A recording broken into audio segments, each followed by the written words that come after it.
દારૂલ ઉલૂમ દેવબંદ નામની સંસ્થા જે ઉત્તર પ્રદેશમાં આવેલી છે તેના વાઇસ ચાન્સેલર તરીકે ગુજરાતના મૌલાના શ્રી વસ્તાનવીને થોડાક સમય પહેલાં નિમણૂક કરવામાં આવી હતી. આજે તેઓશ્રીને વાઇસ ચાન્સેલર પદેથી દૂર કરવામાં આવ્યો છે.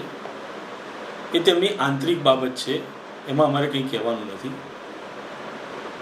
પરંતુ જ્યાં સુધી ગુજરાતને લાગેલું હોય ત્યાં સુધી તેઓને કુલપતિ પદેથી એટલે કે વાઇસ ચાન્સેલર પદેથી દૂર કરવાની પાછળ તેઓ તરફથી કરવામાં આવેલા ગુજરાતના વખાણ એક મુદ્દો એ ધ્યાનમાં લેવામાં આવ્યો છે.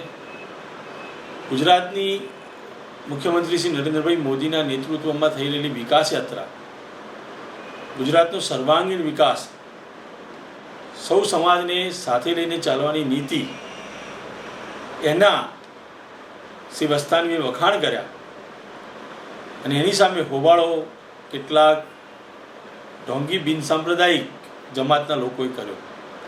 મારે આ સંબંધે એક વાત ઉમેરવી છે કે ગુજરાતના કોઈ પણ ધર્મગુરુ આ દેવબંધ સંસ્થામાં નથી. જે મુસ્લિમ ધર્મગુરુઓ આ દેવબંધ સંસ્થાના અંદર છે એમાંના 40% જેટલા મુસ્લિમ ધર્મગુરુઓએ વસ્તાનવીની જે વાત જે છે એટલે કે વસ્તાનવીને સમર્થન કર્યું છે.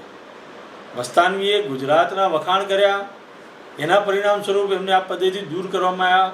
એવા સમાચાર પત્રોની અંદર, ટીવી મીડિયાની અંદર જે પ્રસારિત થયેલા સમાચાર છે, તો એ સંબંધે આપણે કહેવું છે કે 40% જે મુસ્લિમ ધર્મગુરુએ જ્યારે વસ્તાનવીને સમર્થન આપ્યું હોય તો આપણને સ્પષ્ટ નિર્દેશ મળે છે કે ગુજરાતના અંદર થઈ રહેલી વિકાસ યાત્રા એને આખાએ દેશના 40% જેટલા મુસ્લિમ ધર્મગુરુનું સમર્થન છે.